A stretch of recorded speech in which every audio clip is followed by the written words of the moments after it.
할렐루야. 주님의 은혜와 평강이 성도님들 가정과 일터마다 함께 하시기를 축복합니다.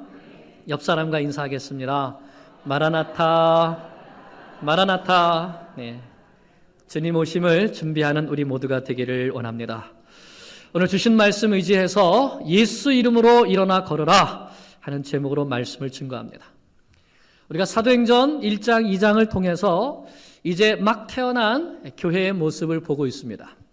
그 모습이 어쩌면 그렇게 생생하게 살아있는지 모르겠습니다. 그들은 온전히 하나가 되어서 한 마음과 한 뜻을 품고 열심히 기도했고요. 부지런히 성전에 모여서 말씀을 배우고 예수님의 십자가를 기억하면서 성찬을 나누고 사랑으로 온전히 하나가 되어서 서로 돕고 섬기는 공동체가 되었습니다. 누가 옆에 아픈 사람이 보이면 예수 이름으로 기도하면서 고쳐주고, 또 누가 옆에 가난한 사람이 있으면 예수 이름으로 자기의 가진 것을 나눠주었습니다. 이러한 사랑과 섬김은 시간이 갈수록 더 풍성해졌고 4장 34절을 보면 그들 가운데에 가난한 사람이 없었다라고 할 정도까지 한 사람도 소외되고 고통받는 사람이 없도록 부지런히 서로 돌아보고 섬겨주는 그러한 교회가 된 것입니다. 그들이 어떻게 이렇게 될 수 있었을까요? 네, 첫째는 그들 안에 예수님의 사랑이 충만히 넘쳤기 때문입니다.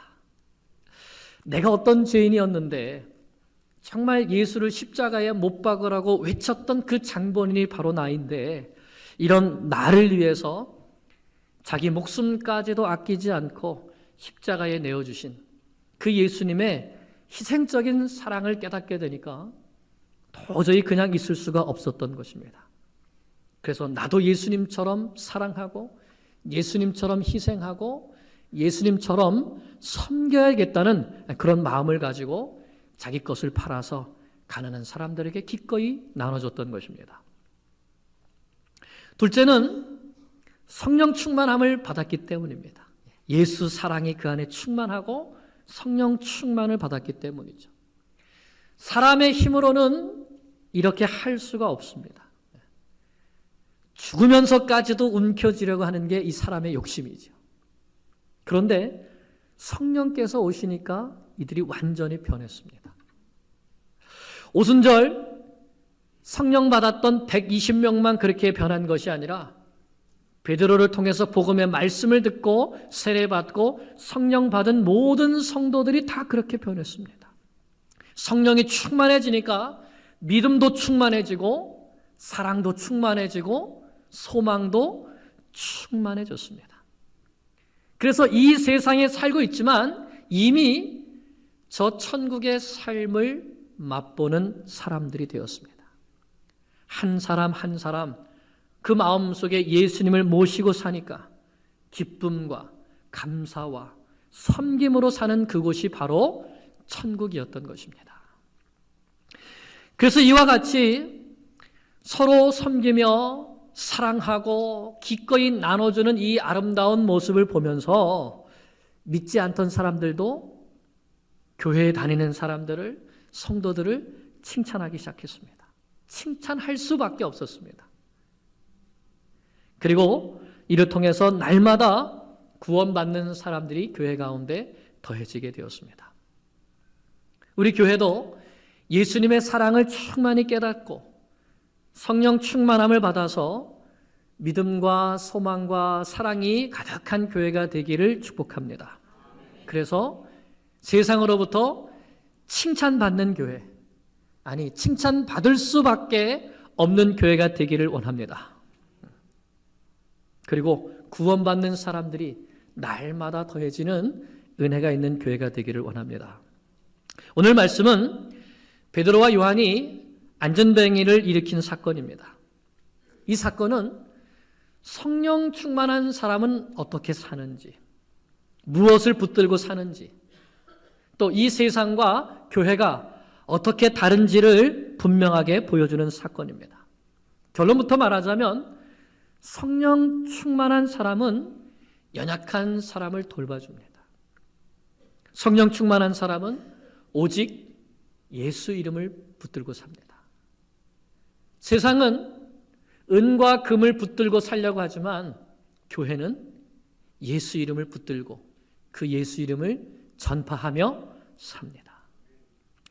오늘 우리에게도 이와 같은 예수 이름의 능력이 성령 충만함을 힘입어서 우리의 삶 가운데, 우리의 교회 가운데 충만하게 나타나게 되기를 간절히 기도합니다. 베드로와 요한이 제9시 기도 시간에 성전에 올라가고 있었습니다. 제9시는 오후 3시입니다. 그 당시에 경건한 유대인들은 하루 3번 기도했습니다. 오전 9시에 기도하고 낮 12시에 기도하고 또 3시에 기도하고. 여기에 베드로와 요한이 성전에 올라간다고 할 때에 이 올라간다는 동사는 습관적으로 반복해서 행하는 행동을 표현하는 말입니다. 그러니까 이를 통해서 우리는 사도들이 이제 매일 규칙적으로 성전에 올라가서 기도도 하고 또 말씀도 가르쳤다는 것을 알 수 있습니다.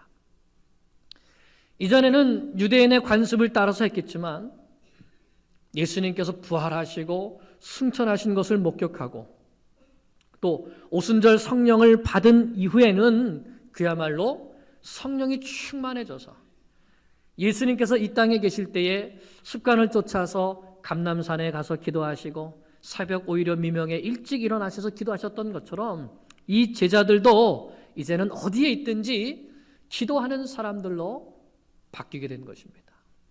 그래서 성령 충만하면 과거와 다르게 삽니다. 옆 사람에게 한번 말해 보실까요? 성령 충만하면 과거와 다르게 삽니다. 달라지셨습니까? 네. 이전에 이 제자들은 베드로와 요한은 특별히 예수님의 사역의 중심에 있던 사람들이죠. 예수님이 어디 가시든지 베드로, 요한, 야고보 이 세 사람은 꼭 데리고 다니셨습니다. 그러다 보니까 사실은 이 둘 사이는 은연중에 경쟁 관계에 있었습니다. 예수님께서 예루살렘으로 올라가실 때 이 두 사람이 어머니를 시켜서 예수님께 청탁을 하죠. 예수님 예루살렘 올라가시면 한 아들은 예수님의 오른편에, 한 아들은 예수님의 왼편에 앉게 해주세요. 그랬을 때 모든 제자들이 그 모습을 보면서 화를 내면서 서로 다퉜다고 말했습니다. 누가 제일 화를 냈을까요? 베드로가 제일 불같이 화를 냈을 것 같습니다. 자, 그런데 성령 받고 나서는 이 둘이 함께 성전에 기도하러 올라가고 있습니다. 경쟁과 다툼의 관계가 함께 손을 잡고 기도하는 협력의 관계로 바뀌게 된 것이죠. 뿐만 아니라 이전에 예수님의 제자들은 육신의 약함을 내세우면서 기도하지 못했습니다. 예수님께서 겟세마네 동산에서 피땀 흘려 기도하실 때에 그 제자들은 곤히 잠에 빠져 있었습니다. 예수님께서 너희가 나와 함께 1시간도 깨어서 기도할 수 없느냐 이렇게 말씀하셨지만 제발 좀 같이 기도하자 말씀하셨지만 그들은 잠을 잤습니다. 그랬을 때 그들은 예수님께서 붙잡히시는 그 순간에 예수님과 함께 있지 못하고 뿔뿔이 도망치는 신세가 될 수밖에 없었습니다. 그렇게 죽는 데까지 예수님을 따라가겠다고 장담했던 베드로였지만 예수님을 부인하고 저주하고 욕하면서까지 배반할 수밖에 없었던 것이죠. 이렇게 시기와 다툼이 있고 기도하지 않는 곳에는 하나님의 역사가 무너지고 공동체가 파괴되게 되어 있습니다. 그러나 그들이 마음을 같이 하여서 기도에 힘쓰게 되었을 때에 성령을 받게 되었고 성령 받은 그 후에는 이제는 한 마음이 되어서 복음을 전하면서 하나님의 역사를 힘있게 함께 섬기는 제자 공동체가 된 것입니다. 이처럼 성령님은 기도하지 못하던 사람을 기도하게 하시고 사랑하지 못했던 사람을 사랑하게 하십니다. 다투던 사람이 한 마음을 품게 하셔서 예수님의 십자가를 붙들고 부활의 복음을 힘있게 증거하게 하십니다. 그래서 하나님의 교회를 친히 세워 가시는 것입니다. 성령 충만해지면 틀림없이 과거와 다르게 삽니다. 사랑의 사람이 되고 기도의 사람이 됩니다. 이처럼 성령 충만과 기도는 서로 뗄래야 떼어놓을 수 없습니다. 기도하면 성령 충만하게 되고 성령 충만하면 기도하게 되는 것이죠. 그러면 사람이 바뀌게 됩니다. 말씀의 사람이 되고 전도의 사람이 되고 능력의 사람이 됩니다. 오늘 우리도 힘을 합해서 기도하기를 원합니다. 그래서 성령 충만함을 받고 우리가 하나님께서 기뻐하시는 또 하나님께서 쓰시는 말씀의 사람, 기도의 사람, 전도의 사람, 능력의 사람이 될 수 있기를 간절히 기도합니다. 그래서 오늘 말씀에 나오는 이 능력의 사건이 오늘 우리 삶 가운데도 나타나는 사건이 되기를 간절히 원합니다. 이 사건도 성령으로 충만하여서 기도하러 올라갈 때 일어난 사건입니다. 그들이 기도하러 갈 때 성전 미문에 태어나면서부터 못 걷게 된 사람이 있었습니다. 선천적인 장애 때문에 한 번도 걸어보지 못한 사람입니다. 여러분, 걷는 기쁨을 아십니까? 걷는 기쁨이 있습니까? 이 갓난 아이가 보면 태어나서는 못 걷죠. 막 기고 그러다가 자기가 일어나서 걷게 되면 한 발, 두 발 걸으면서 자기가 신기합니다. 어떻게 내가 이런 일을 할 수 있지? 우리도 오랜 병상 가운데 누워 있다가 일어나서 걷게 되면 맑은 공기를 마시면서 산책하는 그 기쁨이 있죠. 그런데 이 사람은 태어나면서부터 걷는다는 것이 무엇인지 모르는, 걷는 기쁨을 모르는 사람입니다. 4장 22절을 보면 이 사람의 나이가 40여세나 되었다고 합니다. 반평생이 지나도록 안전뱅이로 산 것입니다. 어땠을까요? 그의 마음이. 항상 어둡고 슬프고 좌절과 절망 가운데 있는, 육체만 안전뱅이가 아니라 그의 심령도 안전뱅이가 되어 있는 사람이 바로 이 사람이었습니다. 게다가 그는 거린이었습니다. 날마다 성전 미문에서 구걸했습니다.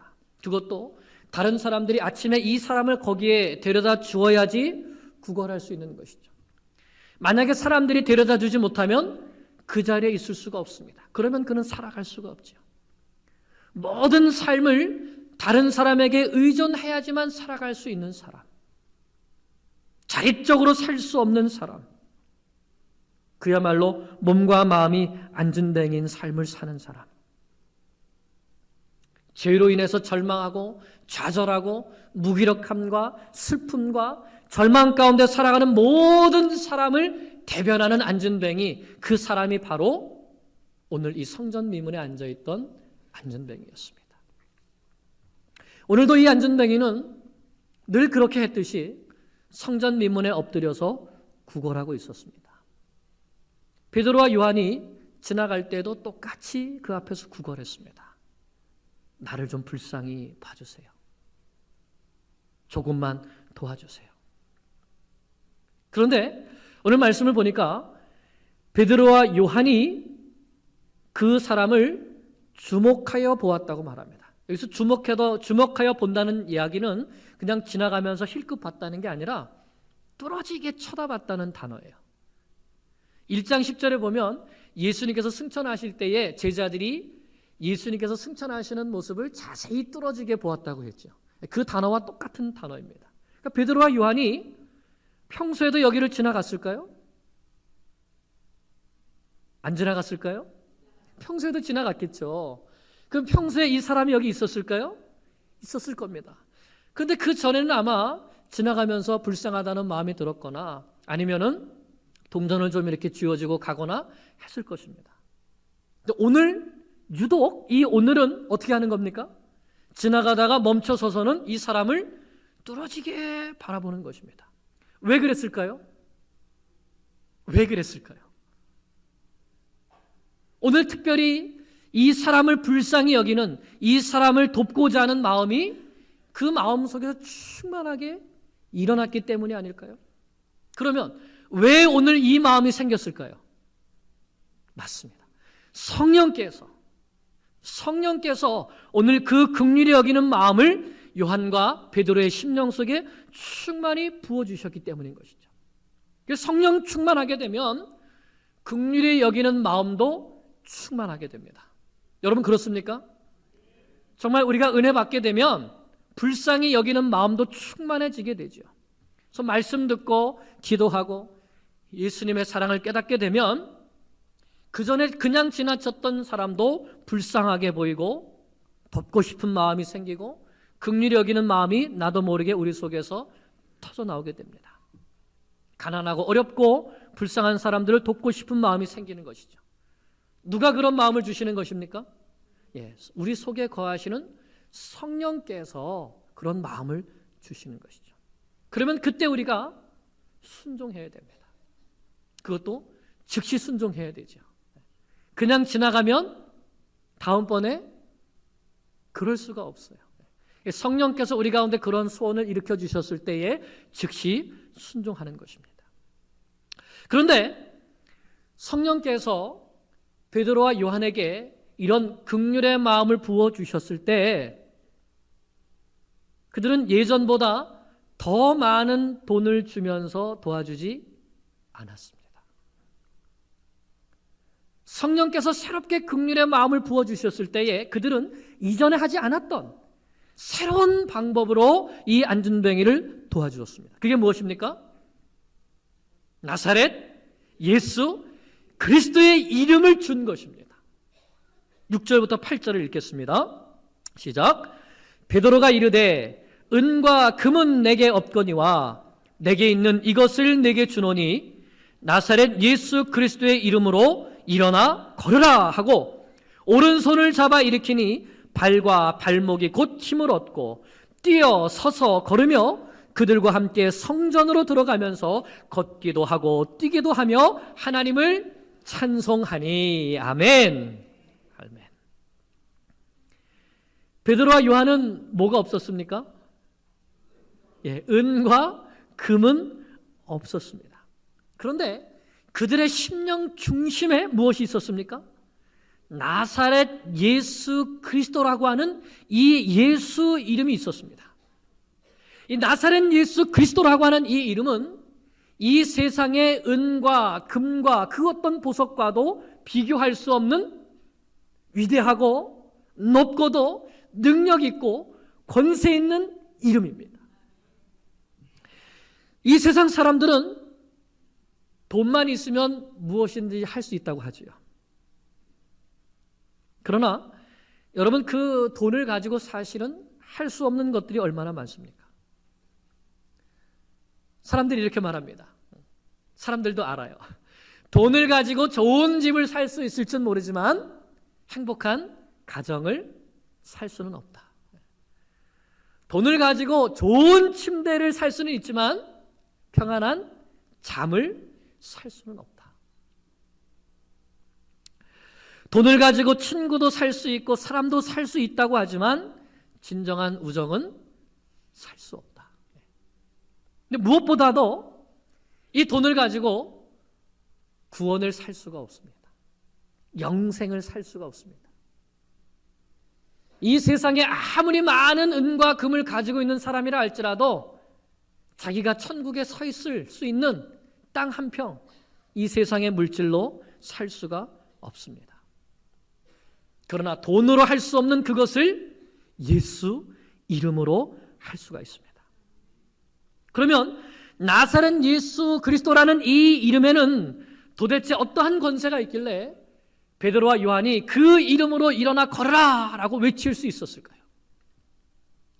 첫째로 이 나사렛 예수 그리스도라는 이름, 이 나사렛 예수라는 이름은 역사적인 이름입니다. 이 땅에서 살아 숨쉬는 이름이라는 것이죠. 무슨 말인가 하면 베드로와 요한에게는 이 나사렛 예수가 역사적으로 실존하는 분이었죠.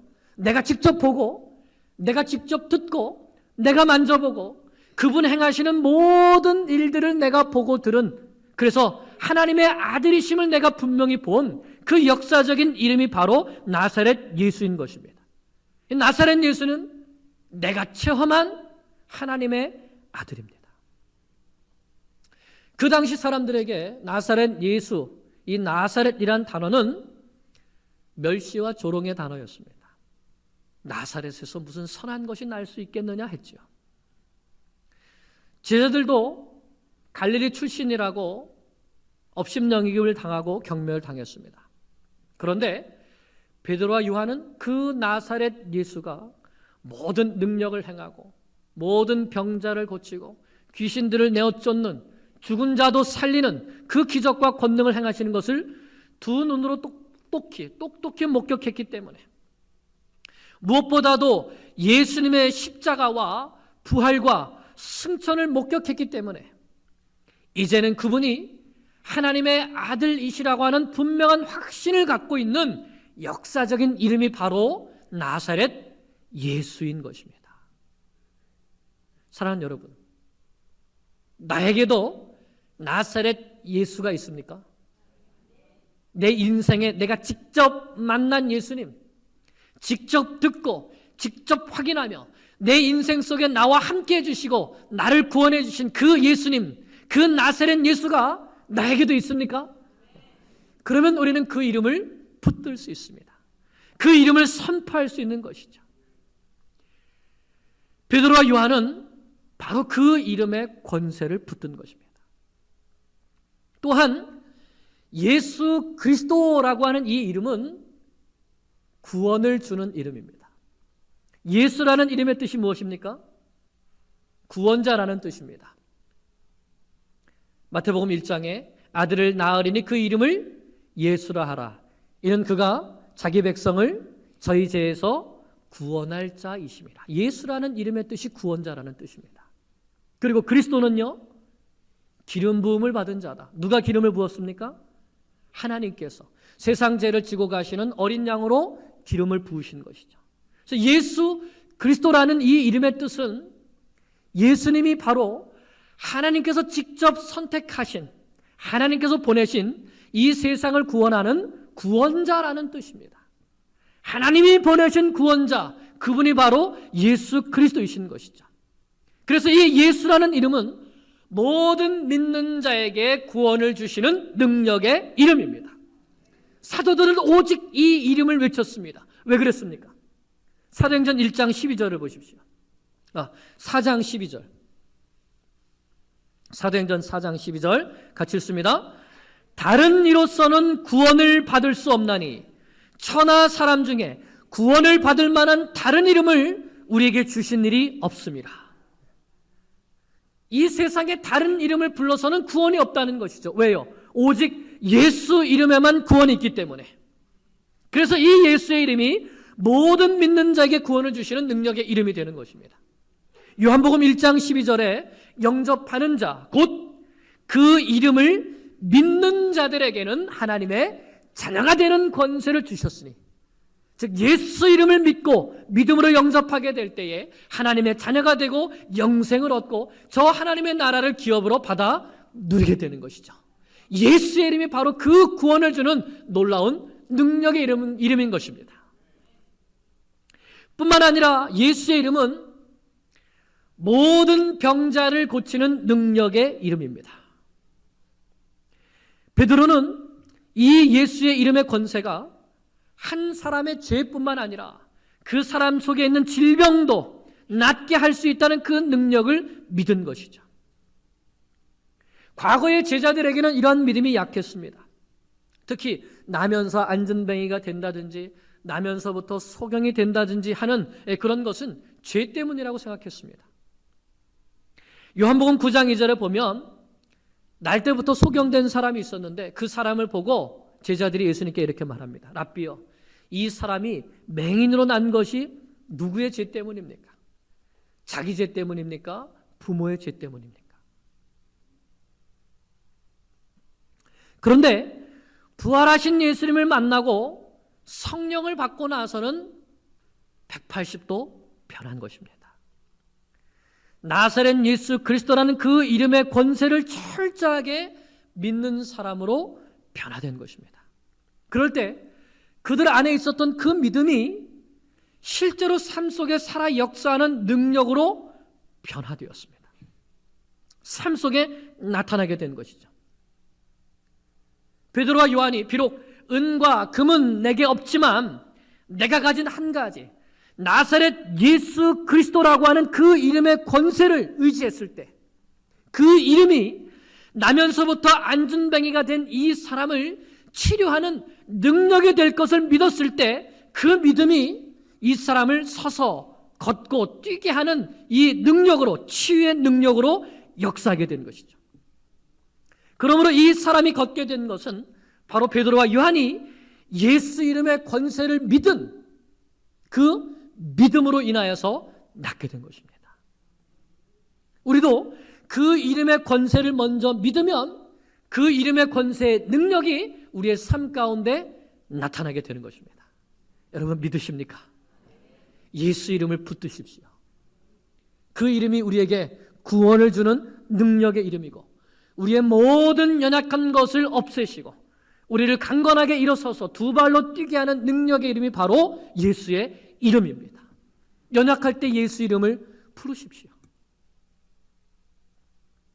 이렇게 베드로와 요한이 나면서부터 걷지 못한 이 사람에게 나사렛 예수 그리스도의 이름을 선포하고, 베드로가 그의 오른손을 잡아서 일으켰을 때 그의 발과 발목이 곧 힘을 얻었습니다. 그리고 성경을 보니까 그가 뛰어 서서 걸으며 이렇게 말합니다. 이 안전뱅이가 점프하듯이 그 자리에서 벌떡 일어났다는 것이죠. 영어 성경을 보면 정말 leaping up 또는 jump 이렇게 표현하고 있습니다. 놀라운 능력이 일어난 것을 표현한 것입니다. 그리고 그 안전뱅이가 이제는 서서 걸으면서 베드로와 요한과 함께 어디로 들어갑니까? 성전에 들어가면서 거기서 걷기도 하고 뛰기도 하면서 무엇을 했습니까? 하나님을 찬양했습니다. 이전에는 어떤 입술이었죠? 주저앉아서 엎드려서 사람들에게 도와달라고 구걸하는 그런 입술이었는데, 이제 그 입술이 걷고 뛰면서 하나님을 찬양하는 입술로 바뀌게 된 것입니다. 이전에는 나를 도와달라고 했었는데 이제는 하나님을 찬양하면서 스스로 걸어가는 인생으로 바뀐 것이죠. 어떻게 이런 변화가 일어나게 되었습니까? 예수 이름의 권세가, 나사렛 예수 그리스도의 이름의 권세가 이런 놀라운 능력을 행한 것입니다. 그러자 이 안진뱅이가 성전 안에서 걸어다니는 것을 보고 하나님을 찬송하는 것을 보면서 사람들이 깜짝 놀랐습니다. 야, 저 사람 분명히 성전 문 앞에 엎드려서 구걸하던 사람인데 어떻게 성전 안에 들어와서 이렇게 걸어다니면서 하나님을 찬양하는가? 도대체 저 사람에게 어떤 일이 일어났는가? 얼마나 놀랐던지 성경 말씀을 볼까요? 성경 말씀을 보면 그대로 보면 10절 마지막에 심히 놀랍게 여기며 놀라니라.